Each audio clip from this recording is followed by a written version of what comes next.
हर serum को length के ऊपर नहीं लगाना और हर सीरम को रूट्स के अंदर नहीं लगाना। सीरम किसी भी तरीके का हो, उसकी पहले कंपोजिशन समझनी ज़रूरी है कि इसका पर्पज़ क्या है। तो दो कैटेगरीज हैं सीरम्स की, हेयर सीरम्स की पर्टिकुलरली। पहली तो वो है जो सिलिकॉन पे बेस्ड होती है। सिलिकॉन बेस्ड मतलब आप सिलिकॉन को ऐसे समझ लीजिए एक तरीके का तेल है बट नॉन स्टिकी है। जैसे स्ट्रीक्स का आता है, मिनॉक्सिडिल का जो हेयर सीरम होता है वो आपने डर्मा रोलर के साथ यूज़ करते हुए ध्यान रखना है कि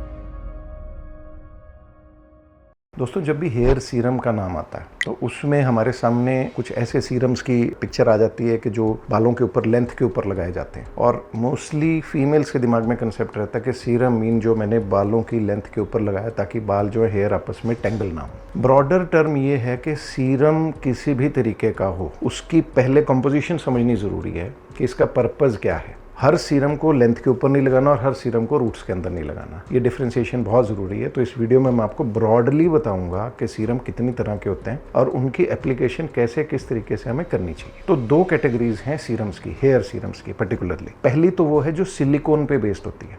सिलिकॉन बेस्ड मतलब आप सिलिकॉन को ऐसे समझ लीजिए एक तरीके का तेल है बट नॉन स्टिकी है। जैसे स्ट्रीक्स का आता है, उसका क्या फंडा है कि आपने नहा लिया, बाल गीले, फीमेल्स की बात कर रहा हूँ, इवन मेल्स के अंदर भी जिनके थोड़े लंबे बाल हैं, तो बालों की लेयर के ऊपर, लेंथ के ऊपर आपने वो सीरम लगा लिया गीले बालों पे। अब आप कंघी कर रहे हैं तो आपके बाल उलझेंगे नहीं क्योंकि आपस में बाल ग्लाइड कर रहे हैं। ये तो हुआ सीरम जो एक्सटर्नल एप्लीकेशन के लिए, जो सरफेस के ऊपर लगना है, बालों की लेंथ के ऊपर लगना। इस सीरम को अगर आप रूट्स के अंदर लगाएंगे तो भयंकर वाला नुकसान करेगा। जैसे स्ट्रीक्स का हेयर सीरम है तो जड़ों के अंदर नहीं डालना। सिलिकॉन कभी भी रूट्स के अंदर नहीं जाना चाहिए। सिलिकॉन कभी स्किन के साथ टच नहीं करना चाहिए। कार्सिनोजेनिक प्रॉपर्टीज होती हैं इसकी लॉन्ग रन के अंदर। तो जो लेंथ वाला सीरम है उसको लेंथ के ऊपर लगाइए, डीटेंगलिंग के अंदर वो इफेक्ट देगा आपको। दूसरे तरीके के सीरम आते हैं जो हेयर ग्रोथ को प्रमोट करते हैं। हेयर ग्रोथ को प्रमोट करने वाले सीरम्स हमेशा जड़ों के अंदर लगेंगे। कई बार हम स्प्रे देते हैं इजी एप्लीकेशन के लिए ताकि एक स्प्रे से थोड़ा बड़ा एरिया हमारा कवर हो जाए। अब उस स्प्रे को देख के कुछ लोग ऊपर ही बालों के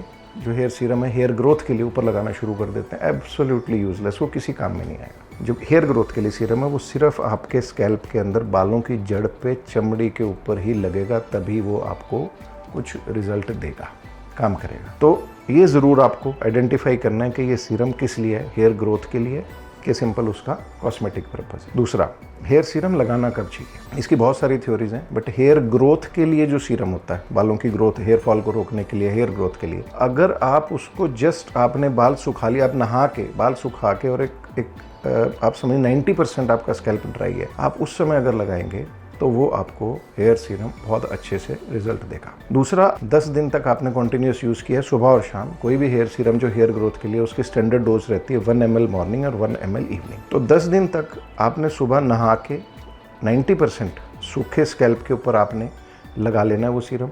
आफ्टर 10 डेज फिर आपने क्या करना है कि सुबह उठते ही, अर्ली इन द मॉर्निंग उठते ही, जैसा मैं कॉम्बिंग बोलता हूँ, जो बड़े वाली कॉम्ब होती है या हेयर ब्रश होता है, आपने पूरे स्कैल्प को उठते ही स्टिमुलेट करना है, पूरे स्कैल्प में एक बार कंघी कर देनी है, उसके ऊपर तुरंत फिर सीरम लगा देना है। उस सीरम को तकरीबन 45 मिनट से लेकर 1 घंटे तक स्कैल्प के ऊपर रखना, फिर आपने उसको वॉश कर देना एंड देन उसके बाद लगाने की ज़रूरत नहीं है, आपका फिर वो सीक्वेंस के अंदर चलता रहेगा। सेम वे रात को आप आए, अपना जो भी आपका दिनचर्या है वो करिए, सोने से जस्ट पहले फिर से हेयर ब्रश लिया, स्टिमुलेट किया स्कैल्प को, थोड़ा थोड़ा कंघी करी, चारों तरफ रगड़ा उसको, देन उसके ऊपर फिर आपने सीरम लगाया रात को और सो गए। अब रात के बाद सुबह उठे आप और सुबह उठते फिर कंघी करे, फिर सीरम लगा दिया, तो ये स्टैकिंग इफेक्ट देने लग जाता है, यानी कि एक एप्लीकेशन के ऊपर दूसरी जा रही है, एक एप्लीकेशन के ऊपर दूसरी जा रही है। बट एक करना आपको 10 दिन के बाद ही है। पहले 10 दिन सुबह के वक्त आपने जो नहा के और जब बाल 90% सूख जाएं तब लगाना है, और रात को आप जैसा मैंने बताया कि वैसे रेगुलर लगाते रहिए। आफ्टर 10 डेज आप इस सीक्वेंस में आ जाइए, तो इससे आपको हेयर ग्रोथ के अंदर और हेयर फॉल कंट्रोल के अंदर मैक्सिमम बेनिफिट मिलेगा। एक चीज़ और नोटिस करनी है, मिनॉक्सिडिल का जो हेयर सीरम होता है, मिनॉक्सिडिल